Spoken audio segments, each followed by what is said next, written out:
kwa neema niliyopewa na Mungu tena kusimama mbele zenu katika ibada hii ambayo pia tunakumbushwa kuwa ni Jumapili ya tatu ama siku ya Bwana ya tatu kabla ya kuingia kwenye majira mapya ya mwaka wa kanisa. Jumapili ya tatu kabla ya majilio, ishara zinazotuonyesha kwamba tuko mwishoni mwa mwaka, na hivyo tuna kila sababu ya kuendelea kumshukuru Mungu ambaye ameendelea kututunza kwa neema yake hata kutufikisha katika majira haya. Wapendwa, kama ambavyo tumepewa ujumbe katika kalenda ya kanisa na kwa masomo haya matatu yanayobeba kichwa kikuu kinachosema tuvumilie hata mwisho katika Bwana. Zaburi ambayo tuliisikia mwanzo, somo la kwanza na la pili, limetuonyesha na kutafakarisha mambo ya siku za mwisho yatakavyokuwa kama yanavyotabiriwa na nabii Yoeli, lakini pia kama ambavyo Injili ya Mathayo pia kwa sehemu inaeleza juu ya nyakati na siku za mwisho zitakavyokuwa.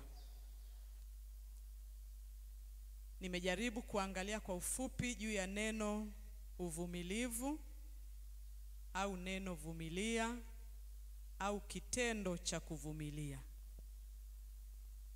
Kuvumilia, iwe ni neno ama kitendo, kinaweza kuwa kinaashiria ama kinatafsiri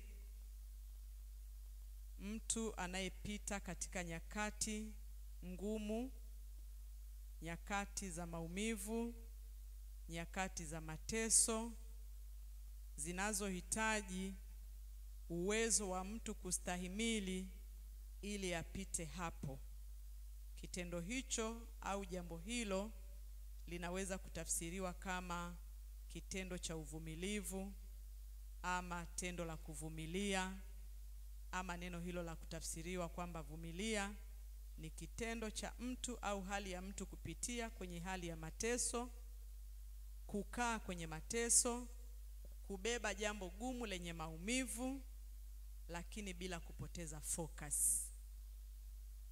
Watu wanajua kwamba wewe unapita kwenye majaribu, unapita kwenye maumivu, lakini wanashangaa, mbona anastahimili, mbona ana nguvu. Kwa hiyo kitendo hicho kinaweza kutafsiriwa kama uvumilivu. Na uvumilivu kienda kwenye kitabu cha Wagalatia, kama sikosei, Paulo anakitaja kama moja ya tunda la Roho Mtakatifu. Lakini ukienda kwenye kitabu cha Wakorinto wa kwanza, nafikiri sura ile ya 13, inaonyesha pia upendo unabeba tabia ya kuvumilia. Anasema upendo huvumilia, hauhesabu mabaya, hauhusudu, haulipi kisasi. Paulo anautafsiri upendo ama uvumilivu unabeba pia sura ya upendo, kustahimili ama kumvumilia mwingine ama kuvumilia nyakati za mateso zinazoweza kupita na kutokea katika maisha yetu kwa sababu mbalimbali na kwa namna mbalimbali. Katika vitabu mbalimbali vya mafafanuzi ya Biblia vinashuhudia kwamba neno kuvumilia linapatikana mara 96 katika Biblia. Neno vumilia au kitendo kuvumilia limetajwa mara 96 katika Biblia. Inawezekana limetajwa mara nyingi hizo likionyesha na kusisitiza kwamba wale wanaosafiri safari ya imani, moja ya tunda litakalo wahifadhi salama, moja ya tabia ya Kikristo, moja ya kipimo cha Mkristo ni uvumilivu katika nyakati za mateso. Ni uvumilivu katika nyakati za kusukwa, na hiyo inaweza kutafsiri hata hali ya imani yetu katika Bwana tunapopita katika mateso. Na ndio maana Yesu kwa ujasiri anawaambia wanafunzi, atakayevumilia mpaka mwisho, huyo ndiye atakayeokoka. Kwa kiBiblia neno hili kuvumilia humaanisha kubakia imara, kubaki mkweli katika amri za Mungu licha ya maumivu, majaribu na upinzani ama dhiki unayokutana nayo katika safari ya maisha ya kiimani ama maisha kwa ujumla wake.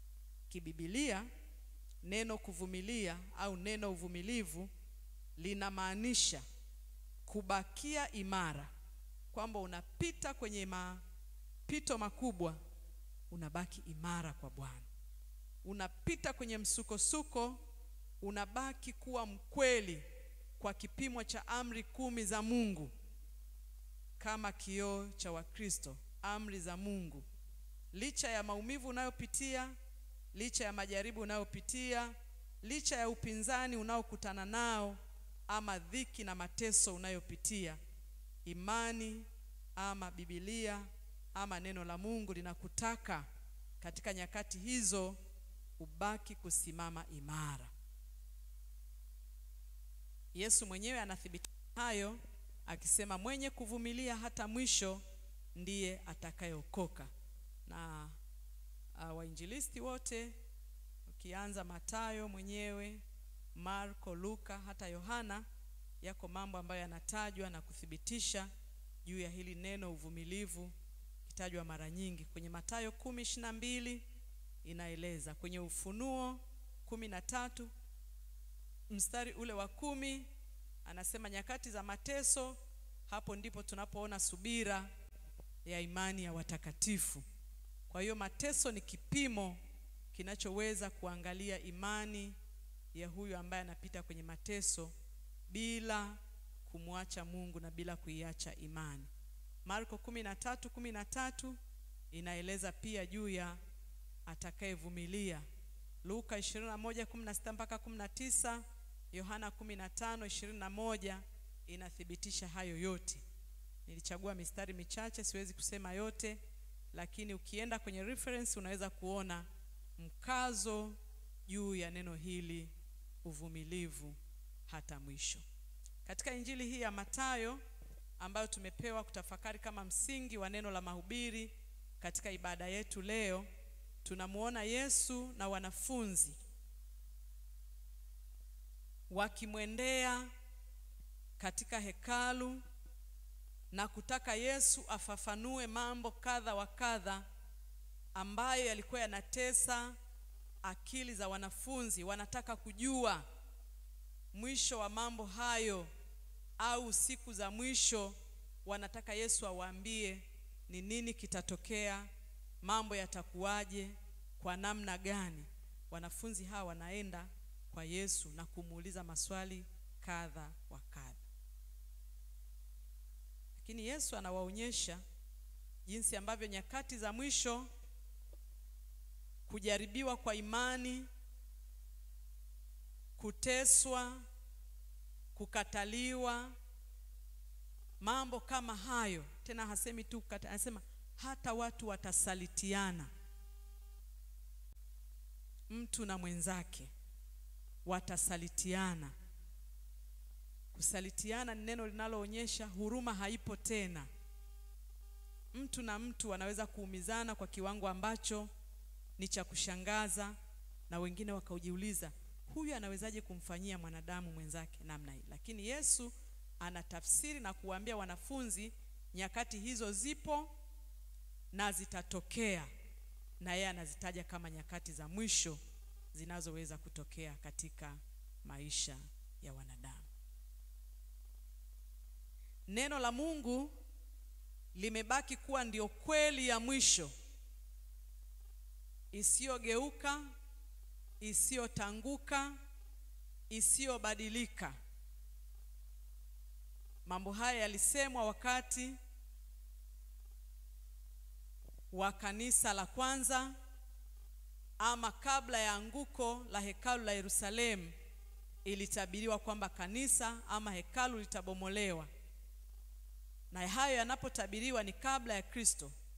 Anasema miaka 70 kabla ya Kristo.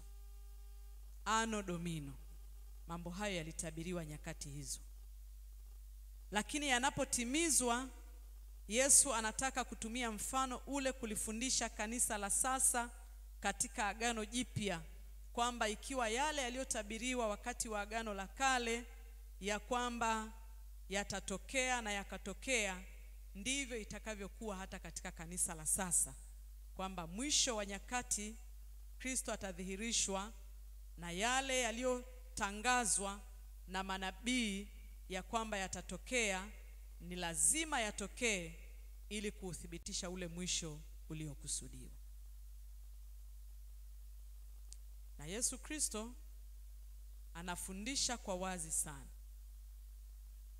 Anaeleza nyakati zitakavyokuwa. Anayataja mambo magumu yatakayotokea katika nyakati hizo.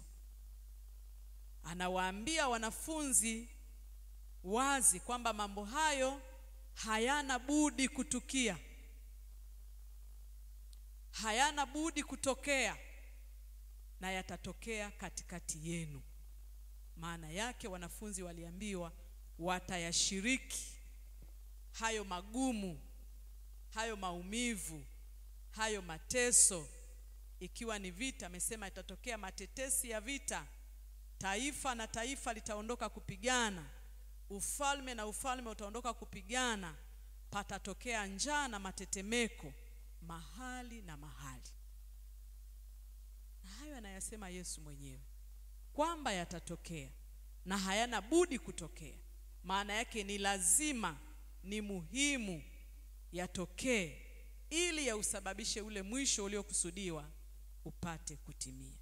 Na katika sura hii Yesu anazungumza maneno ambayo yamkini wanafunzi hawakuyatarajia, ingawa wao ndio walianzisha kwa kuuliza maswali. Na Yesu anaonyesha kwamba machafuko yatakuwa makubwa katika nyakati hizo.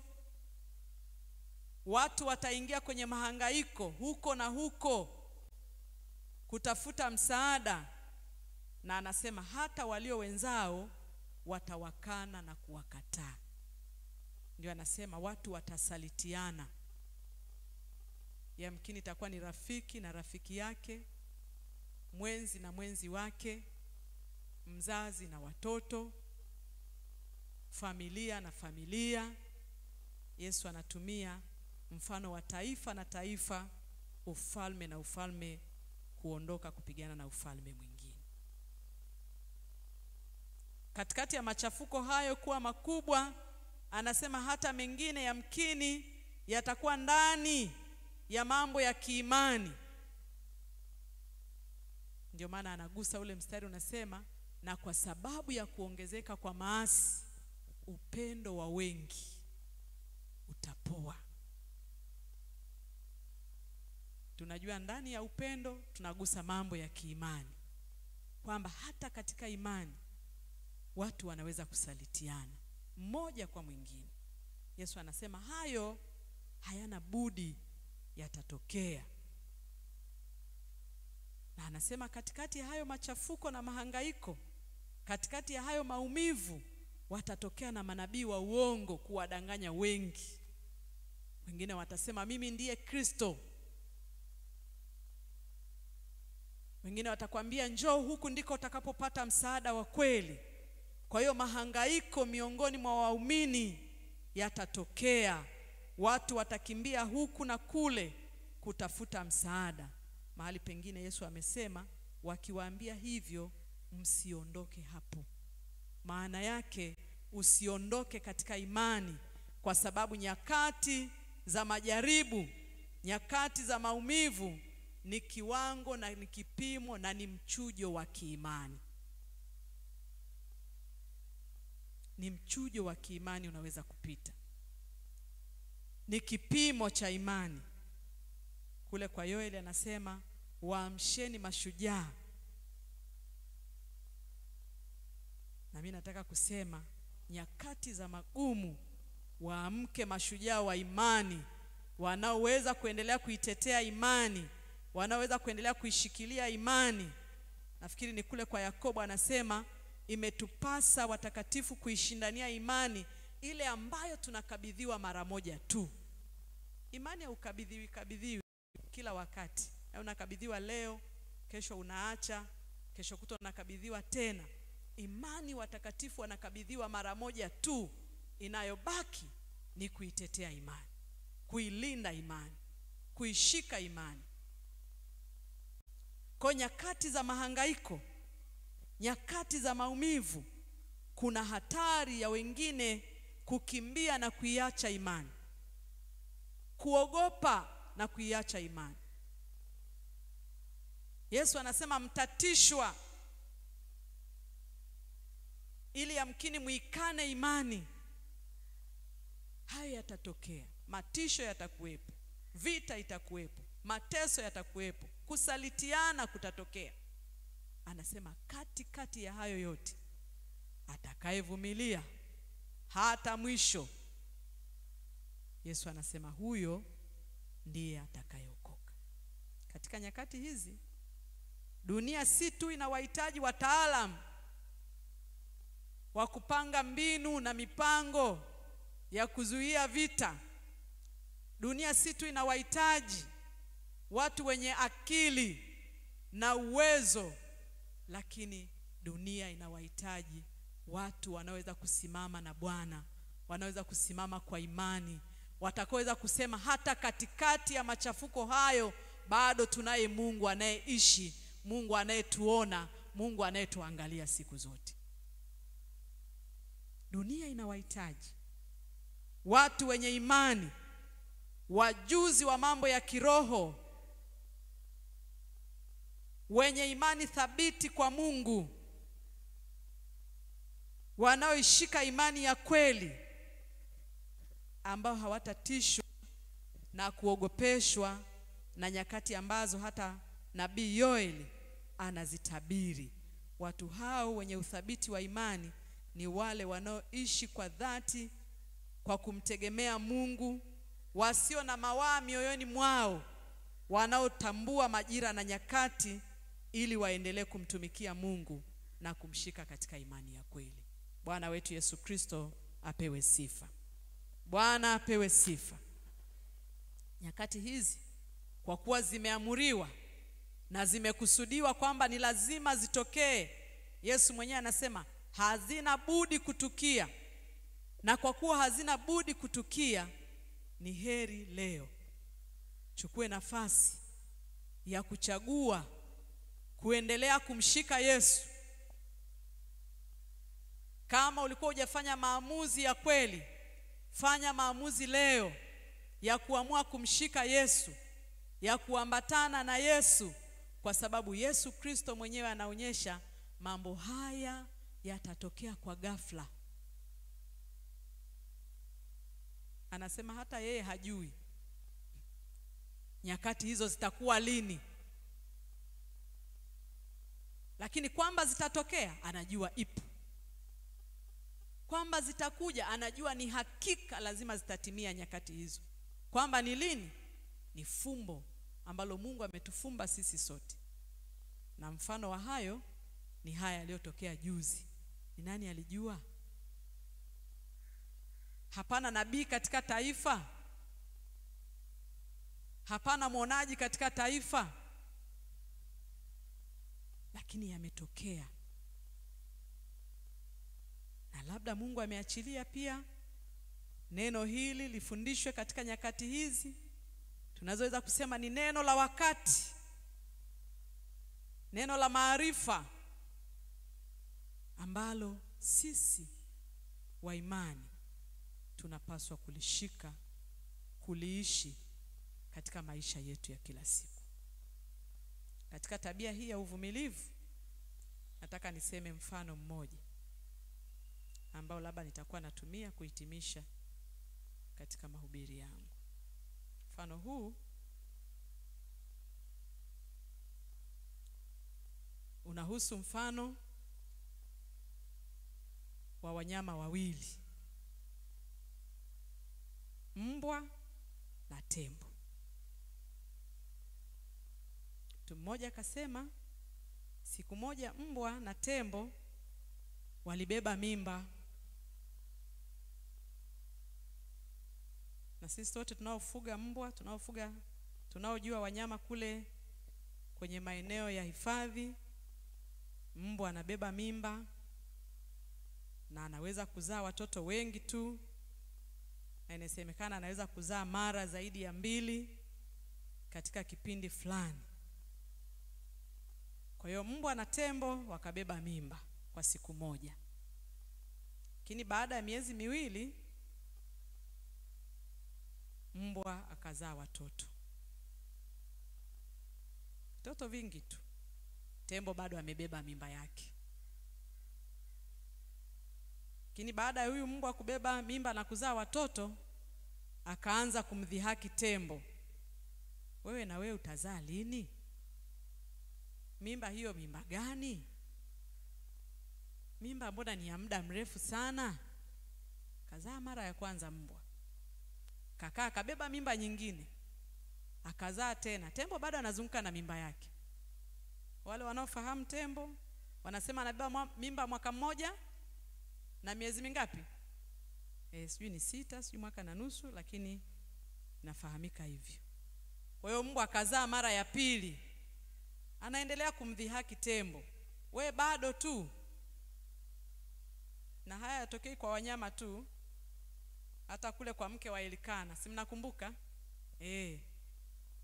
Penina akadhihakiwa sana, hana mtoto, hazai, mgumba, tasa, maneno magumu ya kuvunja moyo, ya kuvunja imani, ya kuleta mateso ya akili, mwili, nafsi na roho. Kwa hiyo tembo naye akapita kwenye dhihaka, mbwa akimdhihaki, mimi nimezaa awamu ya 2, sasa nina watoto 12, wewe bado tu unatembea na mimba yako. Tembo anavumilia tu. Mwaka ukaisha, tembo naye akazaa. Alafu tembo akazaa mtoto wake mmoja tu, mbwa akaja tena. Yaani mimba ya mwaka mmoja na zaidi, alafu nazaa katoto kamoja, kakifa leo, unabakia tena huna mtoto. Mimi na watoto 12. Anamdhihaki. Kipindi hicho kinahitaji kuvumiliwa sana. Lakini sisi sote tunafahamu, kama sio sote basi kwa wingi, uzao wake tembo alipozaa, japo ni mtoto mmoja, lakini uzao wake ukazua taharuki. Maana wale wanaotunza hifadhi za wanyama, tembo akizaa lazima rekodi ichukuliwe, lazima iandikwe. Yaani kama sisi tunavyoandikwa uzazi na vifo, tembo naye rekodi inaingia. Kuna tembo amezaa, wanaenda wanachukua rekodi. Amezaa mtoto wa aina gani, wapi, wakati gani, tarehe ngapi, rekodi inachukuliwa. Watoto wa mbwa nani alichukua rekodi? Hata mjumbe sidhani kama ana taarifa. Wakaendelea. Tunaambiwa tembo huyu akitokea ameingia barabarani, hata kama ulikuwa unaendesha gari, unapaswa upunguze mwendo na usimpigie kelele.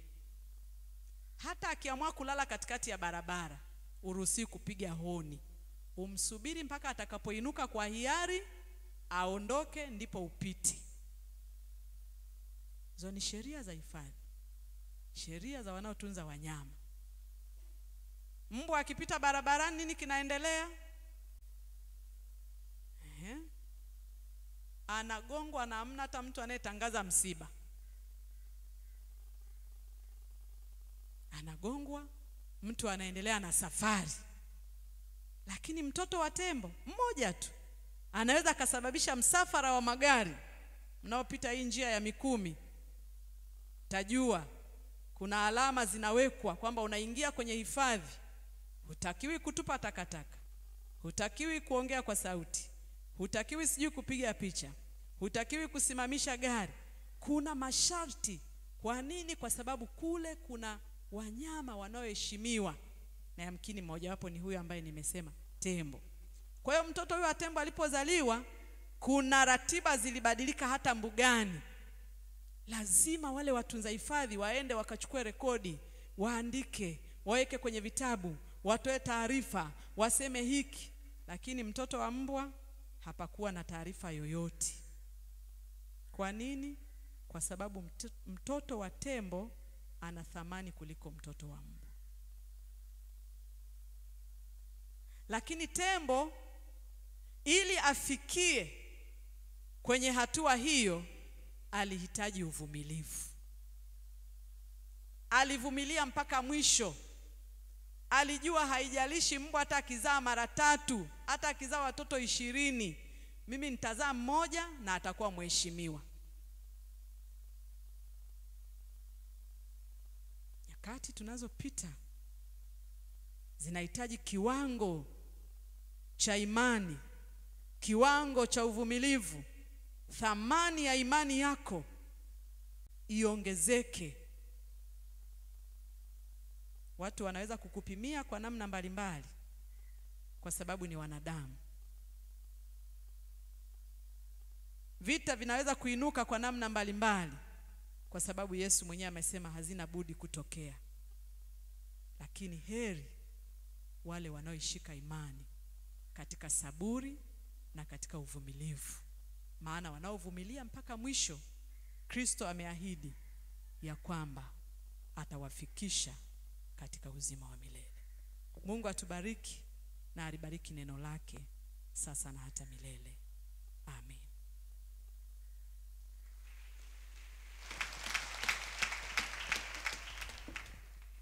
Neno lako tu lijue tu pena roho yako